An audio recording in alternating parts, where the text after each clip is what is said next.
कामाख्या देवी और कोच राजवंश का क्या वाकया प्रचलित है? क्यों आज भी कोच राजवंश के वंशज मंदिर में नहीं जा सकते? क्या है कहानी कोच राजवंश और देवी के दिए गए श्राप की?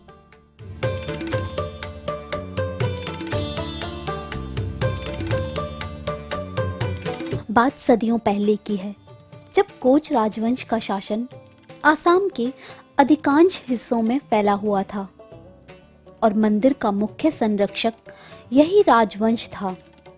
कोच वंश के राजा नर नारायण देवी के परम भक्त थे और उनके मंदिर में उनकी आस्था अटूट थी।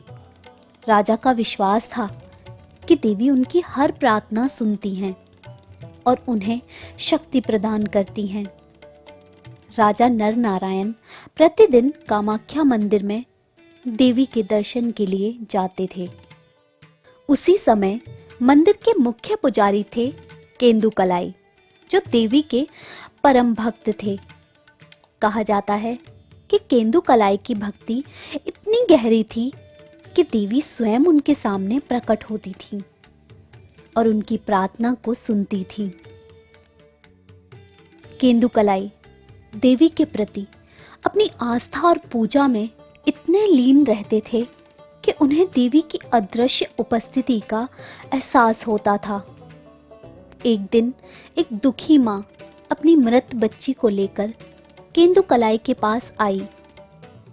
वह आस्था में डूबी हुई थी कि शायद देवी की कृपा से उसकी बच्ची को जीवन दान मिल सके। शुरुआत में केंदुकलाई ने इसे असंभव बताया, क्योंकि मृत व्यक्ति को पुनर्जीवित करना किसी साधारण व्यक्ति के बस की बात नहीं है।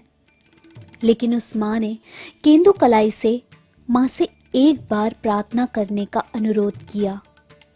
केंदुकलाई ने उस माँ के विश्वास और श्रद्धा को देखकर देवी से प्रार्थना करने का निश्चय किया। उन्होंने उस बच्ची को अपने हाथों में उठाया और माँ कामाख्या की पवित्र शिला पर रख दिया। उन्होंने गहरे भाव से माँ से प्रार्थना की कि हे माँ, अगर आपको उचित लगे तो कृपा करके इस बच्ची को जीवन दान दें। केंदुकलाई की प्रार्थना का चमत्कार हुआ और माँ कामाख्या ने उस बच्ची को जीवन दान दिया और वह बच्ची पुनः जीवित हो गई।